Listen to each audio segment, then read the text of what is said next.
All right, welcome to The Explainer. Today, we're diving into something new from the privacy company Proton.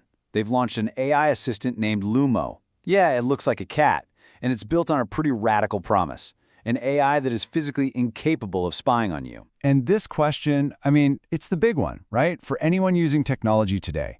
We all love what these powerful AIs can do, but there's always that little voice in the back of your head wondering, what's happening to my data? It feels like we're constantly being forced to make a trade-off. Well, Proton's answer is a resounding yes. They believe you can have your cake and eat it too. They've built Lumo, their AI cat, specifically to solve this problem.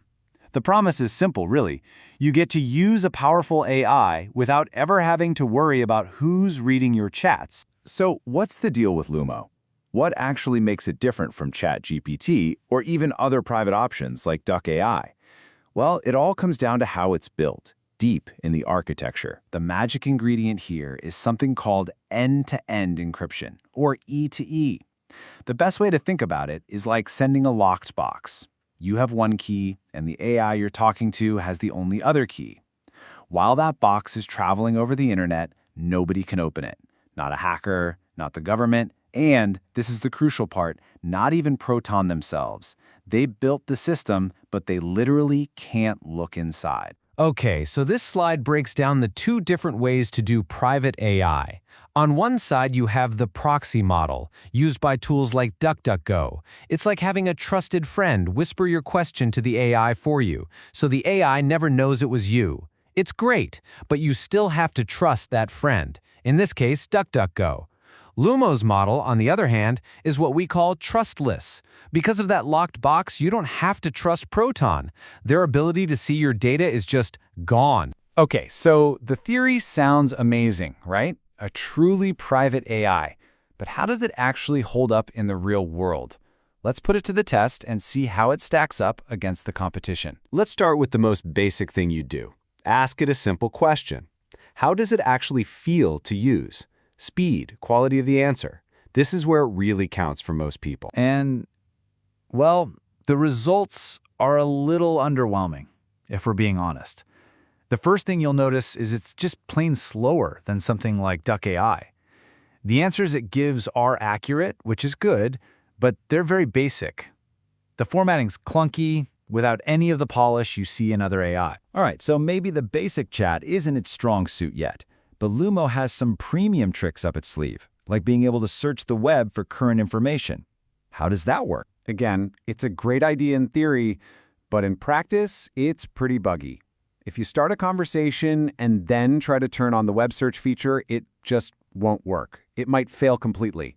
You have to remember to switch it on right at the start of a brand new chat, which is a really weird and frustrating quirk. Okay, one more shot. You'd think a Proton product would work great with other Proton products, right? It's all one ecosystem.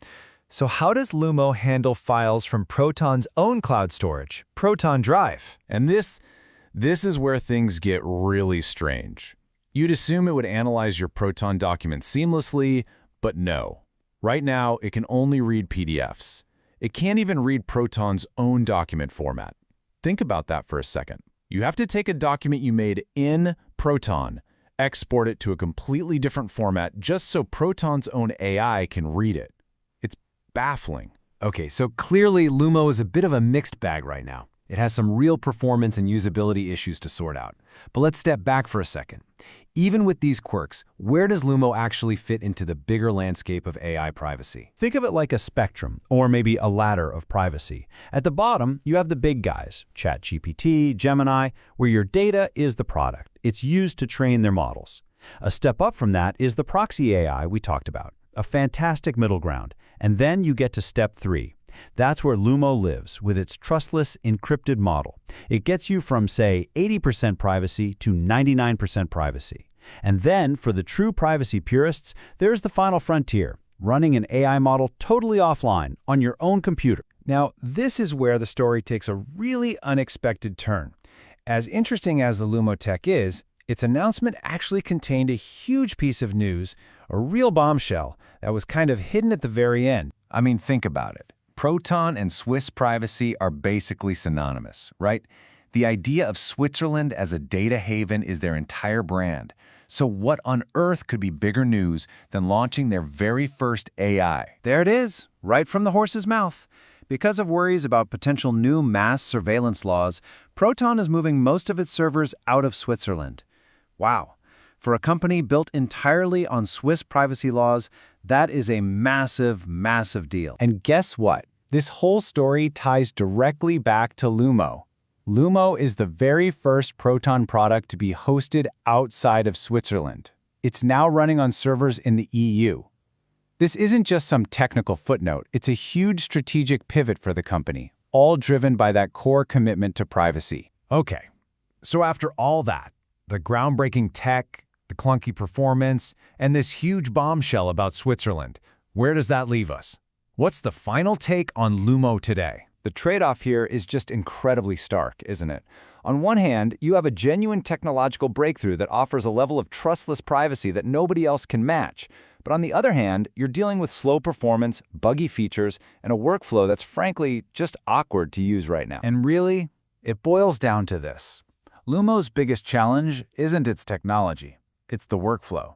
A tool like DuckAI is integrated right into the search bar, a place you already go to dozens of times a day. Lumo is a separate destination. You have to deliberately open a new tab and go to its website. It breaks your flow. And that's a huge hurdle for adoption. And so, it all comes back to you, the user. Lumo is a remarkable step forward for private AI, no question. But it comes at a cost in convenience and user experience. So the question you have to ask yourself is this. Is that ultimate 99% truly trustless privacy worth putting up with a clunky, imperfect tool? That's the choice Proton is putting on the table.